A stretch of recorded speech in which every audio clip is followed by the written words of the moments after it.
Bonjour à tous. Le point de vue des soignants sur les directives anticipées. Maïda Biscay, vous êtes infirmière en HAD, hospitalisation à domicile. Quelle est votre expérience des directives anticipées? Les directives anticipées permettent à l'équipe de poser un cadre d'action et aux patients un moyen de communication. Alors moi, dans mon expérience, j'ai pu rédiger que 2 directives anticipées, accompagner 2 patients dans leurs directives anticipées, dont une patiente atteinte de SLA. Et le seul moyen de communication était le regard. Donc c'était très éprouvant pour la patiente parce qu'elle a dû se projeter dans un avenir plus ou moins proche pour dicter ses directives anticipées. Il y a eu beaucoup de tristesse et de pleurs de sa part. Et de ma part aussi, j'étais en difficulté parce que je n'ai pas beaucoup de connaissances requises sur le sujet. C'est le cadre de santé qui fait une information lorsqu'il rencontre le patient à l'hôpital ou en structure. Et c'est lui qui lui présente la plaquette d'information sur les directives anticipées. Puis après, nous, une fois arrivés au domicile, on prend un temps posé avec le patient pour vraiment lui expliquer comment rédiger les directives anticipées. Ensuite, lorsqu'il y a une hospitalisation, sur la fiche de liaison, on peut noter que le patient a rédigé ses directives anticipées et les transmettre au service pour la suite de l'hospitalisation. Merci. Et vous, Isabelle Dequet, alors vous êtes infirmière libérale et infirmière coordonnatrice en soins palliatifs, en réseau de soins palliatifs. Alors comment vous y prenez-vous pour faire connaître les directives anticipées à vos collègues? Alors, dans le cadre de l'activité libérale, en fait, les directives anticipées, elles sont inexistantes. On n'en trouve pas. Et l'idée, c'est de peut-être commencer déjà par informer mes collègues, d'avoir des échanges, de pouvoir informer, d'avoir des documents et de pouvoir se les approprier. Et l'idée, c'est dans du long terme, de les introduire dans des dossiers de soins. Merci. Et vous, Christine Lacazette, vous êtes psychologue. Quel est le rôle du psychologue dans ce travail d'équipe, d'autres professionnels? Alors tout d'abord, les directives anticipées sont un droit mis à disposition des patients. Ce n'est en aucun cas une obligation. Je pense que tout professionnel qui intervient au chevet d'un patient a le devoir d'informer le patient de ce dispositif. Il est nécessaire d'être disponible sur le plan temporel et psychique pour permettre au patient d'identifier un lieu où il peut parler de sa fin de vie, libre à lui de s'en saisir ou pas. Donc, qui doit les aborder?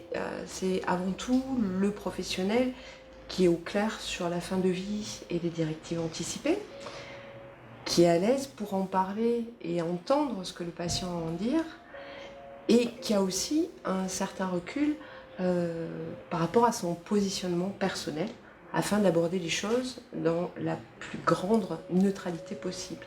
On parle beaucoup des mécanismes de défense des patients. Les soignants ont eux aussi des mécanismes de défense. Et le but, si le patient souhaite rédiger des directives anticipées, c'est de l'accompagner à rédiger ces directives anticipées et pas celles qui pourraient être le reflet de directives du soignant. Il y a certainement besoin d'une information médicale, particulièrement sur les risques encourus, mais ce n'est pas tout. C'est-à-dire qu'il faut connaître aussi la situation du patient, savoir aussi s'il est dans la capacité d'entendre les risques, de les aborder ou pas. Il va falloir beaucoup de souplesse et d'ajustement au parcours du patient. Complètement. Il faut faire le deuil d'un accompagnement idéalisé qui prônerait que tout est parlé, parce que tout ne peut pas être parlé, que le patient doit être acteur jusqu'au bout. Acteur ne veut pas dire forcément décideur, et ne pas décider, c'est aussi une position qu'on a en tant que professionnel à respecter. Merci. Arantxa Eyerabid, vous êtes assistante sociale. Alors, quel est le rôle de l'assistante sociale dans toute cette démarche? Alors, je suis donc assistante sociale dans une structure de soins qui est un cadre d'intervention qui est particulier. En effet, ça rejoint le rôle global de l'assistante sociale en matière d'information sur les droits.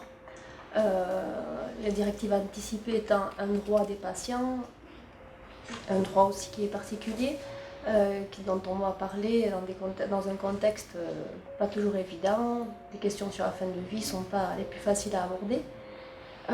Ce que j'aurais envie de dire, c'est qu'en tant qu'assistante sociale, on participe donc à cette information des droits auprès du patient, mais surtout aussi à l'accès aux droits. Et c'est souvent comme l'assistante sociale qui connaît mieux les ressources du terrain, les réseaux qui existent, les professionnels un peu formés et intéressés par la question. Donc c'est quand même un rôle assez essentiel pour faire connaître à la fois les droits, mais aussi les ressources. Voilà, c'est ce que je voulais dire, c'est qu'il est important que l'assistante sociale connaisse correctement le territoire et connaisse les partenaires ressources en matière de directives anticipées qu'elle pourra solliciter pour elle-même, déjà pour être accompagnée dans ce rôle-là, mais aussi qui va permettre de faire le lien entre le patient et ses personnes ressources, ses partenaires ressources, pour permettre au patient d'accéder à ce droit. Un des problèmes sur le terrain, c'est que les familles et les proches ne sont pas toujours à même d'accompagner la personne dans son choix, par exemple rester à domicile. Là aussi, il y a du soutien à faire, il y a des besoins de professionnels ressources pour soutenir ce choix autant que faire se peut. Donc en tant qu'assistante sociale, on est sollicité souvent dans la demande du patient de rester à domicile malgré l'aggravation de son état de santé, donc dans l'évaluation de son choix de rester à domicile, même en fin de vie. Donc on va être sollicité pour évaluer les possibilités. Alain Chaperon, vous êtes médecin généraliste. Alors on dit que le médecin généraliste est le pivot du système de santé. Que dit le pivot ? La première chose, c'est que le médecin généraliste doit avoir conscience que plein d'autres personnes, et on en a eu l'exemple tout de suite, là, dans les propos qu'on vient de tenir, peuvent intervenir dans la rédaction, au moins dans l'approche, et d'aborder le sujet sur les directives anticipées. Le médecin généraliste, d'abord, l'idéal, je vais parler dans l'idéal, puisqu'on sait très bien que très peu de patients rédigent leurs directives anticipées en libéral. Dans l'idéal, le médecin généraliste, il devrait d'abord se former, plutôt s'informer avant de se former, s'informer sur le contenu des directives anticipées, s'informer sur les outils qu'il peut avoir pour être aidé et aider les patients à les rédiger.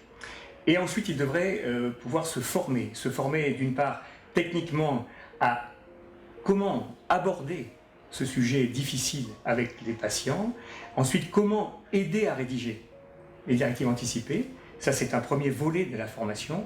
Le deuxième volet est un volet moins technique et plus personnel. Avoir conscience d'abord de ses propres représentations sur les directives anticipées et donc sur la mort, et avoir conscience des représentations différentes des patients, et en même temps pouvoir éventuellement travailler ses propres représentations. L'idéal étant, en ayant conscience de tout ça, de savoir passer la main et de savoir repérer quelle est la personne la plus compétente ou la plus adéquate pour aborder ce sujet avec un patient. Et puis surtout avoir dans la tête bien se dire que l'objectif n'est pas l'écrit à tout prix les directives, mais d'en parler et d'en parler. Et vous, Suzanne Richomme, vous êtes bénévole en soins palliatifs. Alors vous n'êtes ni soignante ni professionnelle.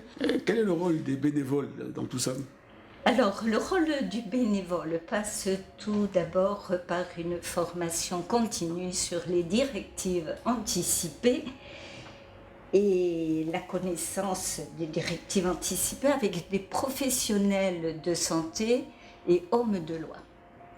Et partant de là, nous faisons aussi quelques réflexions de partage en soirée de tous les bénévoles et autres, c'est-à-dire les adhérents de l'association Alliance.